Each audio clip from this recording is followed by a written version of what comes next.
اعوذ باللہ من الشیطان الرجیم بسم اللہ الرحمن الرحیم مولاي صل وسلم دائما ابدا على حبیبک خیر الخلق كلهم مولاي صل وسلم دائما ابدا على حبیبک خیر الخلق كلهم اللهم صل على سيدنا ومولانا محمد النبي الأمي وعلى آله وصحبه وبارك وسلم عليه۔ اللہ رب العزت کے فضل و کرم اور آقا کریم علیہ التحیۃ و تسلیم کی نالین کے تصدق سے آن لائن عرفان القرآن کورس کی آج کی نشست میں آپ کو خوش آمدید کہا جاتا ہے۔ سورہ البقرہ کا رکوع نمبر 7، اس کا آج انشاءاللہ آخری حصہ ہم تلاوت کرنے کا اعزاز حاصل کریں گے۔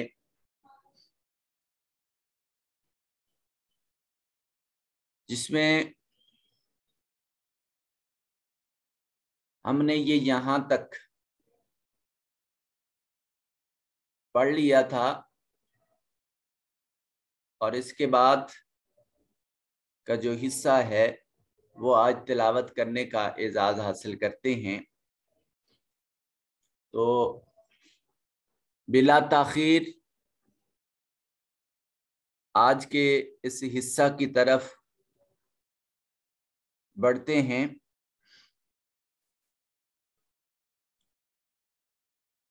بسم اللہ الرحمن الرحیم۔ أحل لكم ليلة الصيام الرفث إلى نسائكم هن لباس لكم وأنتم لباس لهن علم الله أنكم كنتم تختانون أنفسكم فتاب عليكم وعفى عنكم فالآن باشروهن وابتغوا ما كتب الله لكم وكلوا واشربوا حتى يتبين لكم الخيط الأبيض من الخيط الأسود من الفجر ثم أتموا الصيام إلى الليل ولا تباشروهن وأنتم عاكفون في المساجد تلك حدود الله فلا تقربوها كذلك يبين الله آياته للناس لعلهم يتقون ولا تأكلوا أموالكم بينكم بالباطل وتدلوا بها إلى الحكام لتأكلوا فريقا من أموال الناس بالإثم وأنتم تعلمون۔ اس پر ہم نے قوانین کل اپلائی کر لیے تھے تجوید کے حوالے سے۔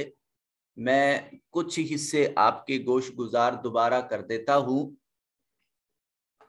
لیلہ میں یہاں یائے لین ہے، الصیام میں الف مدہ ہے، الا الف المقصورہ کی مثال ہے، اور یہاں نون مشدد ہے، غنہ واجب ہوگا۔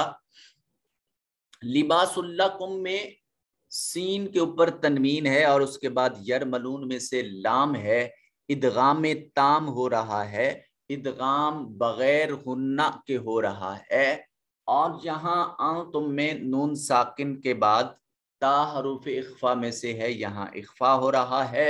یہاں ادغام تام ہے اور یہاں نون پر غنہ واجب ہے. اس میں جلالت سے پہلے والے حرف کے اوپر زبر ہے، یہاں اس کو موٹا اور پر کر کے پڑھیں گے.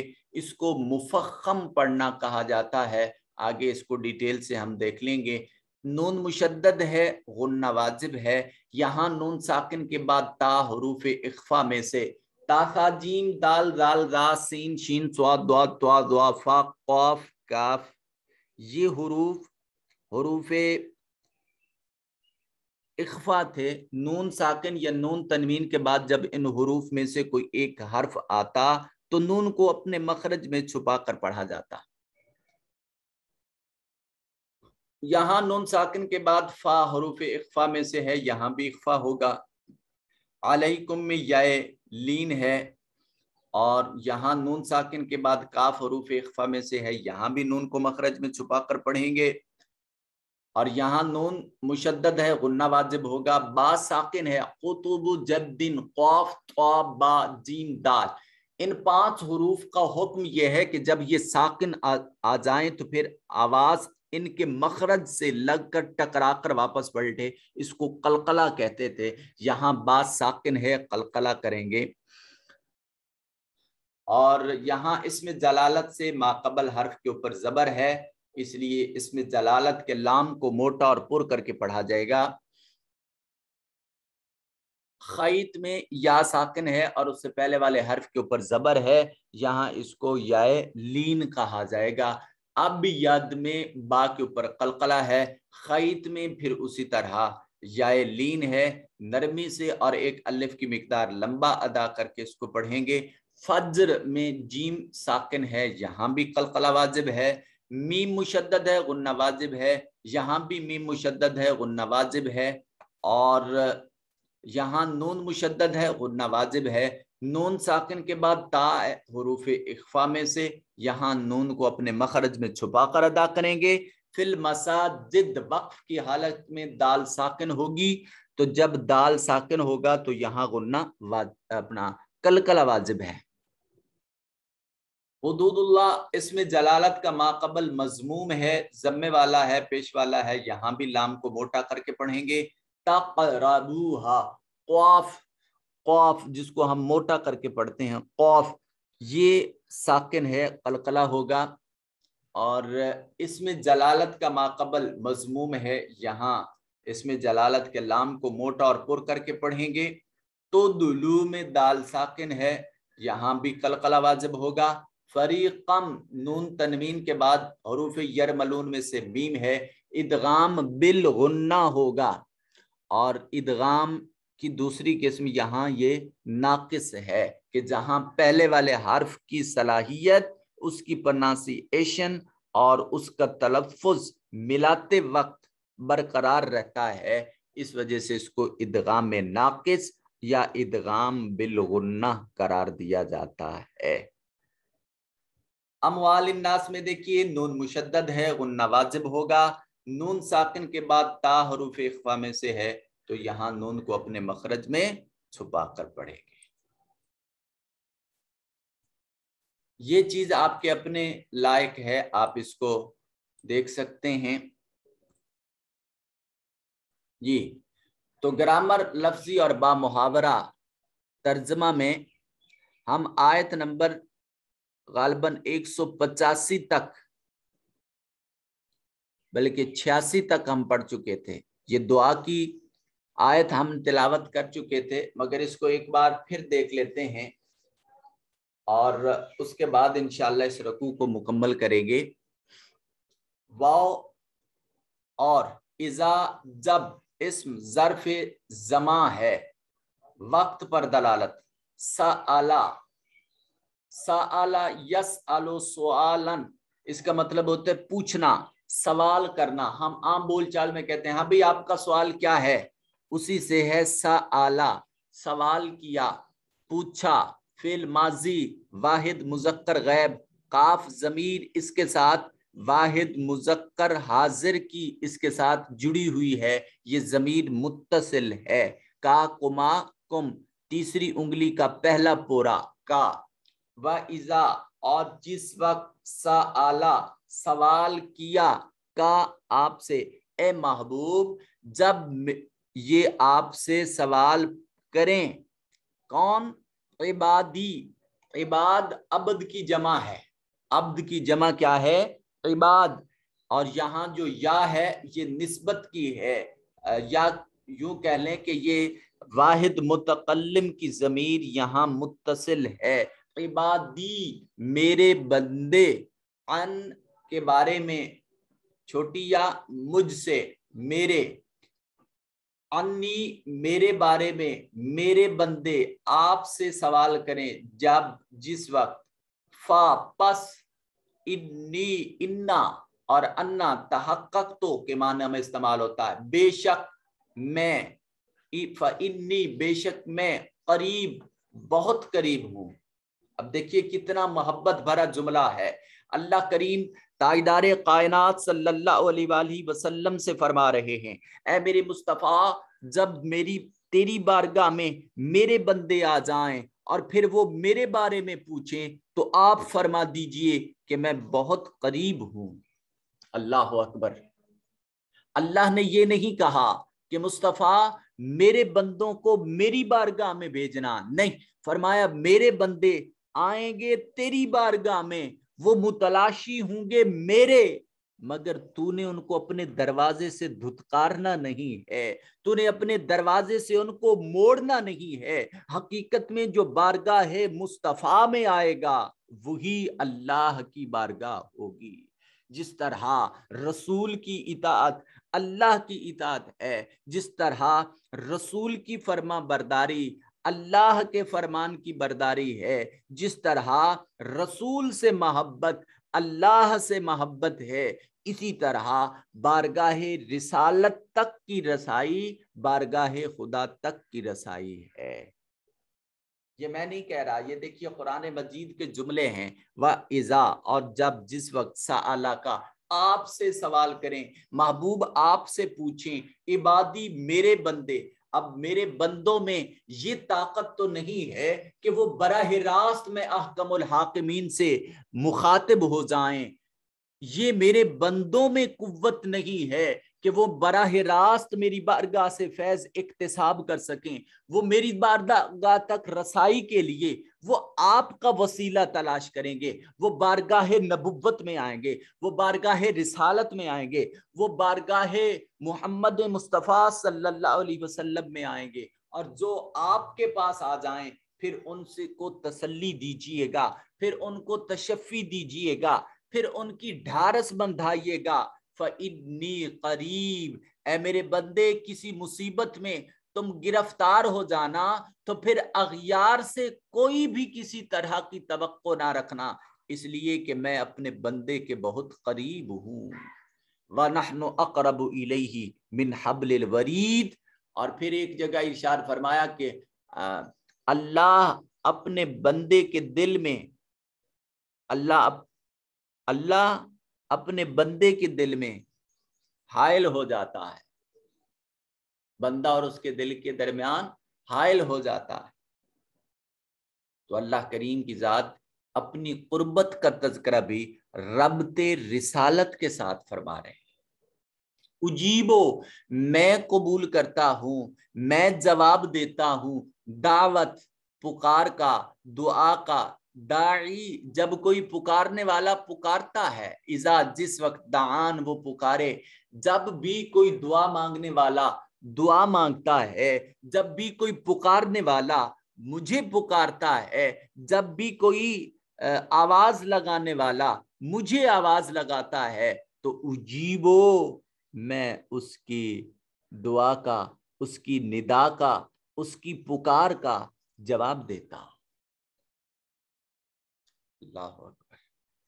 اب سوال یہ ہے کہ جب اللہ بندے کی ندا کا، بندے کی پکار کا، بندے کی دعا کا جواب دیتا ہے تو پھر ہم اپنے ظاہر بین کانوں سے اس کو سنتے کیوں نہیں؟ تو اس کا جواب یہ ہے کہ یہ ایک پردہ ہے جسے پردہ مادیت کہا جاتا ہے۔ ہم عام انسانوں کے کانوں پر آنکھوں پر دل پر وہ پردہ حائل ہے مادیت کا، اور اللہ سراسر نور ہے۔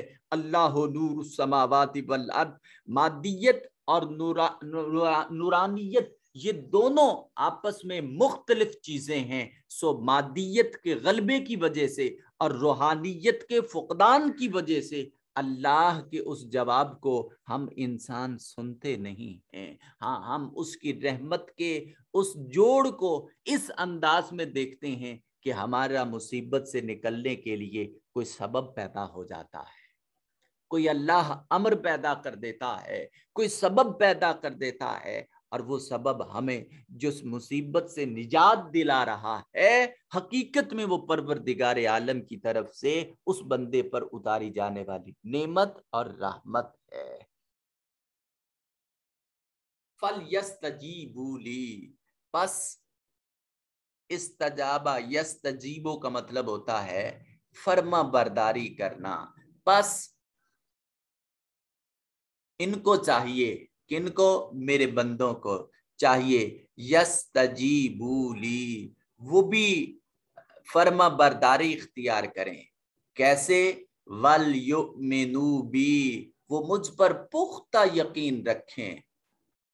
لعلہم، شاید وہ، لعلہ شاید، ہم، ہما، ہم، ضمیر جمع مذکر غائب متصل، پہلی انگلی کا آخری پورا، ہما، ہم، لعلہم شاید کہ وہ، یرشدون، وہ رشد پا جائیں، وہ ہدایت پا جائیں، وہ راہ مراد پا جائیں۔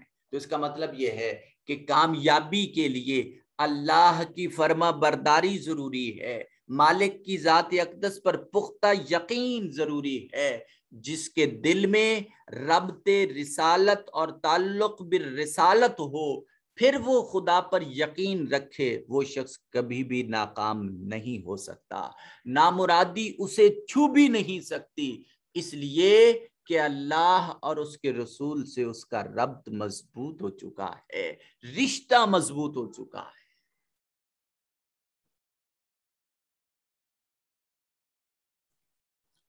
اب یہاں احکام رمضان المقدس کا دوبارہ تذکرہ کیا جا رہا ہے۔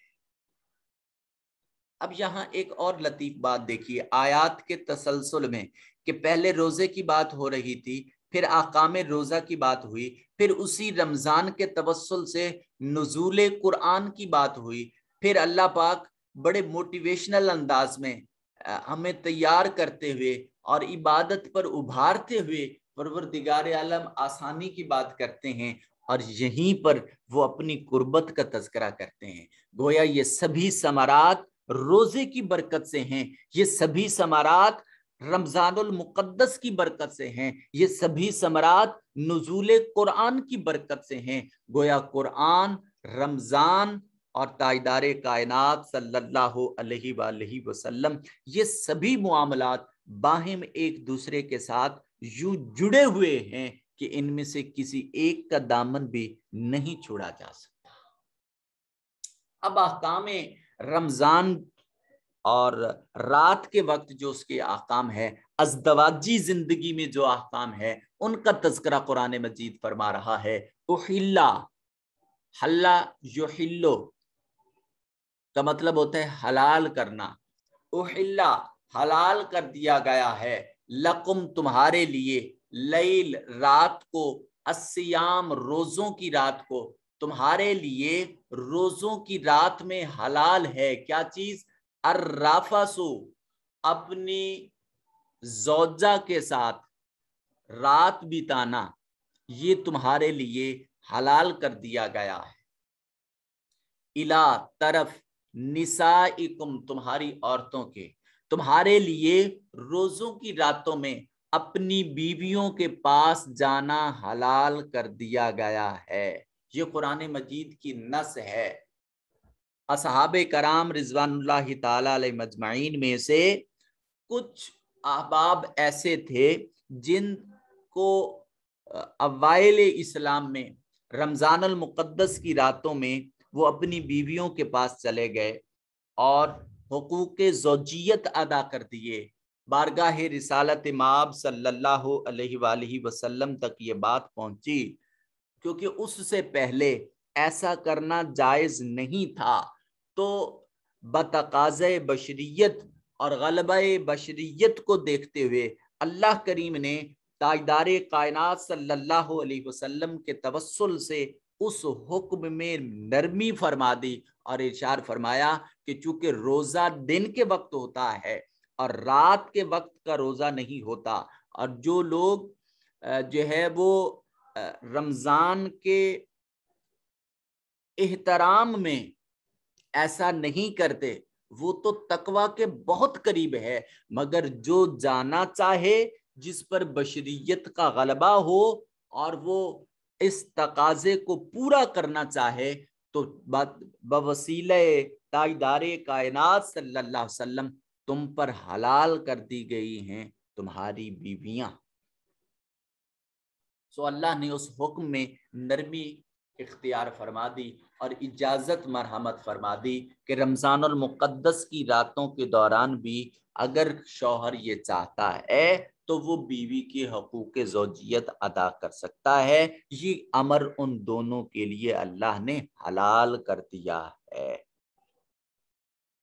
اور جب قرآن مجید کسی حکم کی اجازت دے دیتا ہے، اس میں نرمی فرما دیتا ہے، تو پھر اس میں ہمیں کسی بھی طرح چوں چراں کرنے کی گنجائش نہیں ہے۔ اب آگے ایک بہت زبردست بات کی جا رہی ہے۔ ازدواجی زندگی میں بہت سارے مسائل ایک دوسرے کے لیے غلط فہمیاں پیدا کرنے سے جنریٹ ہوتے ہیں۔ قرآن مجید نے ارشاد فرمایا ہننا ہما ہننا، خواتین کے لیے ہے، سب خواتین لباس، یہ لباس ہیں، لکم تمہارے لیے۔ اب ہننا ضمیر جمع مؤنث غائب کی ہے، اور لکم یہ ضمیر جمع مذکر حاضر کی ہے، لکم تم مردوں کے لیے، وہ سب عورتیں تمہارا لباس ہیں تم سب مردوں کے لیے، وَأَنْتُمْ اور تم سب مرد لباس لہن ان سب عورتوں کا لباس ہو، یعنی عورتیں تمہاری پوشاک ہیں، لباس ہیں، اور تم ان کی پوشاک ہو۔ یہاں میاں بیوی کے حقوق متعین کیے جا رہے ہیں۔ خاتون کو یہ حق نہیں پہنچتا کہ وہ اپنے شوہر کی عدم موجودگی میں اس کے جو سیکرٹ ہیں وہ کسی اپنی سہیلی سے یا اپنے گھر والوں سے شیئر کرے۔ اسی طرح جس طرح اس خاتون کو یہ حکم نہیں ہے اور اجازت پرمیشن نہیں ہے، اسی طرح مرد کو بھی خاتون کے جو سیکرٹ اس کی سکریسی ہے اس کو فائنڈ آؤٹ نہیں کرنا، وہ اپنے دوستوں سے اپنے گھر والوں سے اس معاملے پر کسی بھی طرح کی بات نہیں کر سکتا۔ لباس کا مطلب ہوتا ہے ڈھانپنا، اور کس چیز کو ڈھانپنا؟ ہر اس عضو کو ڈھانپنا جس عضو کو آپ کسی عام شخص کے سامنے ظاہر نہیں کر سکتے۔ تو اس کا مطلب یہ ہے کہ ہر وہ بات چھپانا پڑے گی میاں بیوی کو جس بات سے ان کی تضحیک ہوتی ہو، جس بات سے ان کی توہین ہوتی ہو، جس بات سے ان کے رشتے میں دراڑ پیدا ہو سکتی ہو۔ گویا مرد اور عورت کا رشتے ازدواج تبھی کامیاب ہو سکتا ہے جب وہ دونوں ایک دوسرے کے حقوق کو حد درجہ ادا کرتے ہوئے ایک ہی پیج پر زندگی بسر کریں گے، ایک دوسرے سے حد درجہ کوآپریٹ کریں گے، اور دونوں ایک دوسرے کے جو سیکرٹس ہیں وہ کسی کے سامنے ظاہر نہیں کریں گے۔ علیم اللہ جانتا ہے، انکم بے شک تم ہو، تختانون خیانت کرتے تھے، انفسکم اپنے نفوس کے بارے میں، فتابا پس اللہ نے رحم فرما دیا، رجوع فرما دیا، علیکم تم پر، وعفا اور معاف کر دیا انکم تم میں سے، یعنی وہ جو پیچھے یہاں یہ حکم دیا جا رہا تھا کہ رات رمضان کی جو راتیں تھیں اس میں بھی دن کی طرح اپنی بیویوں کے پاس جانا جائز نہیں تھا، تو پھر کچھ سے جب یہ کنٹرول نہ ہو سکا اور وہ چلے گئے تو اب اللہ پاک ان قربت رسول میں بیٹھنے والوں کے لیے اپنی بارگاہ سے خود معافی کا اعلان فرما رہے ہیں۔ اللہ پاک فرماتے ہیں کہ تم سے اپنے نفس کے غلبے کی وجہ سے وہ خیانت کا ارتکاب ہو جاتا تھا، بس اللہ نے اس لغزش کو فتابہ معاف کر دیا ہے، اللہ نے اس پر رجوع کر دیا ہے، وعفا اور معاف کر دیا ہے انکم تم میں سے۔ تو جس کو اب اللہ معاف کر دے، دنیا میں کسی کو حق نہیں پہنچتا کہ وہ اس کو یہ تانا دے کہ تم سے یہ عمل سرزد ہوا تھا، تم نے یہ غلطی کی تھی۔ بھئی غلطی اس نے اللہ کے احکامات میں کی ہے، تو جب اللہ خود کہہ رہا ہے کہ میں نے اس کو معاف کر دیا، تو اب بندوں میں سے کسی کو حق نہیں پہنچتا کہ وہ اس کے بعد ان پر کوئی حرف اٹھا سکیں۔ فل آنا، پس اب آؤ، باشروہن، تم ان سے مباشرت کر سکتے ہو، وابتغوا، اور تم تلاش کرو، ما کتب اللہ لکم، جو اللہ نے تمہارے لیے لکھ دیا ہے۔ بس اب روزوں کی راتوں میں بے شک ان سے مباشرت کیا کرو، اور جو اللہ نے تمہارے لیے لکھ دیا ہے چاہا کرو۔ وَقُلُوا، اور تم کھاؤ، وَاشْرَبُوا، اور تم پیو، یعنی رات کے وقت میں تم کھا سکتے ہو، تم پی سکتے ہو، کب تک؟ حتیٰ، یہاں تک، یتبین، ظاہر ہو جائے، بین ہو جائے، لکم، تمہارے لیے، خیط الابید، سفید ڈورا، من الخیط الاسود، سیاہ ڈورے سے الگ ہو کر۔ یہ دراصل صبح صادق کے وقت کا تذکرہ کیا جا رہا ہے، جب افتتاح سحر ہوتا ہے، اس وقت سے لے کر اختتام سحر تک کا یہ تذکرہ کیا جا رہا ہے کہ تم رات افطاری کے وقت سے لے کر سحری کے وقت تک تم کھا پی سکتے ہو اور حقوق زوجیت ادا کر سکتے ہو، مگر تمہاری لیمٹ کیا ہے کہ حتیٰ یہاں تک یتبینا، الگ ہو جائیں، ظاہر ہو جائیں، نمایاں ہو جائیں، لکم، تمہارے لیے، الخیط، خیط یا خیاط کا مطلب ہوتا ہے وہ جو سوئی کی طرح باریک چیز ہوتی ہے، ابید کہتے ہیں سفید کو، من سے الخیط، اسی طرح وہ باریک ڈورا، الاسود، سیاہ سے، کہ تم پر صبح کا سفید ڈورا رات کے سیاہ ڈورے سے الگ ہو کر نمایاں ہو جائے، یعنی صبح صادق تک تم کھا پی سکتے ہو، من الفجر، فجر کے وقت، سما، پھر اس کے بعد، اتمو، اتما یتمو کا مطلب ہوتا ہے پورا کرنا۔ آپ نورانی قاعدہ ختم کرتے ہو نا، تو یا قرآن مجید ختم کرتے ہو، آخر پر ایک لائن لکھی ہوتی ہے تمت بالخیر، تو اسی تمت سے ہے اتمو، تم پورا کرو، الصیام، روزے کو، الی اللیل، رات تک۔ اب یہاں روزے کے اوقات متعین کیے جا رہے ہیں، پھر تم یعنی صبح صادق تک کھا سکتے ہو، پھر اس کے بعد روزے کو رات تک تمہیں پورا کرنا پڑے گا۔ اب ایک اور بات بتائی جا رہی ہے، وا، اور لا، نہیں، تباشروہن، تم مباشرت نہیں کر سکتے ہو، تم حقوق زوجیت ادا نہیں کر سکتے ہو، کب؟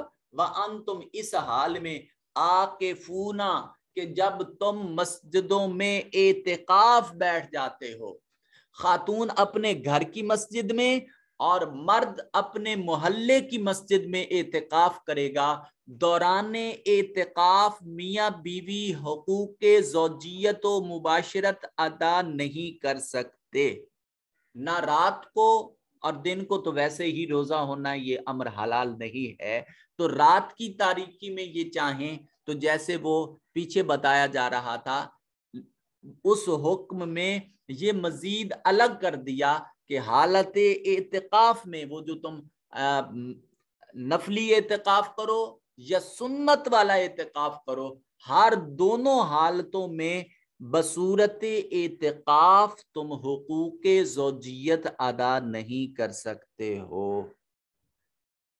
فی المساجد، مسجدوں میں۔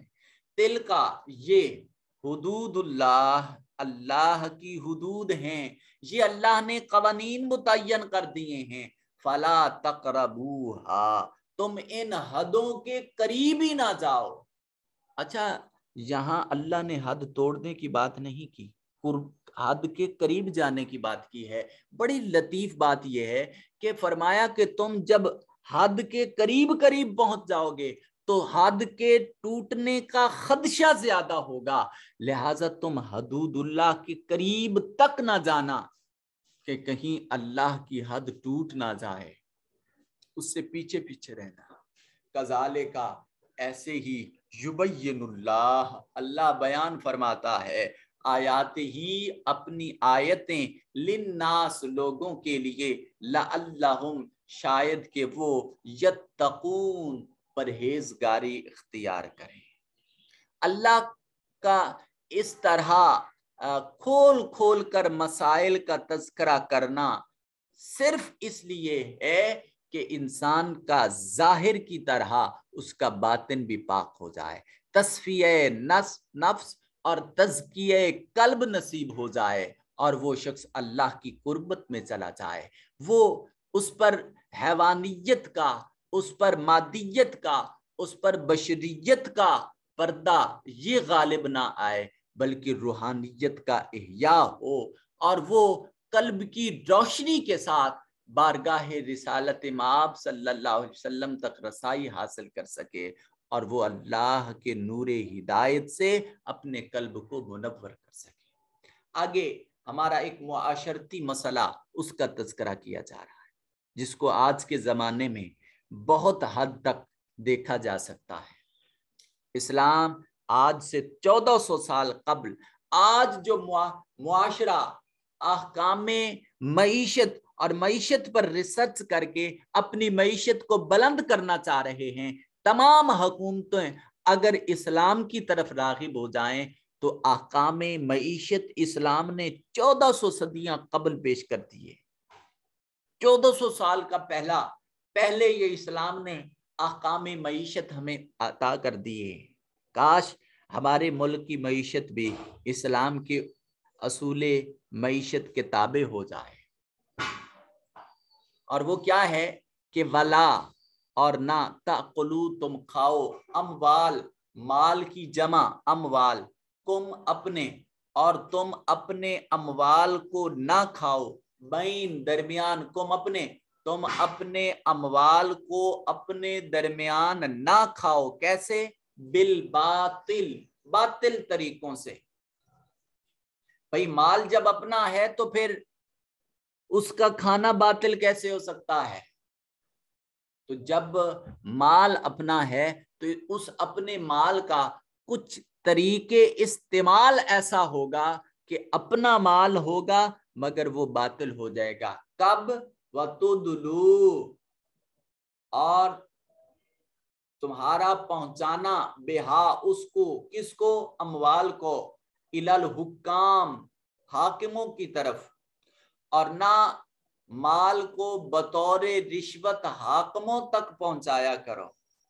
مال تمہارا اپنا ہے، چھوٹے سے مفاد کی خاطر تم کسی صاحب اقتدار کو بطور رشوت کے وہ مال دیتے ہو تو تمہارا وہ مال باطل ہو گیا جو تم نے رزق حلال طریقے سے کمایا تھا۔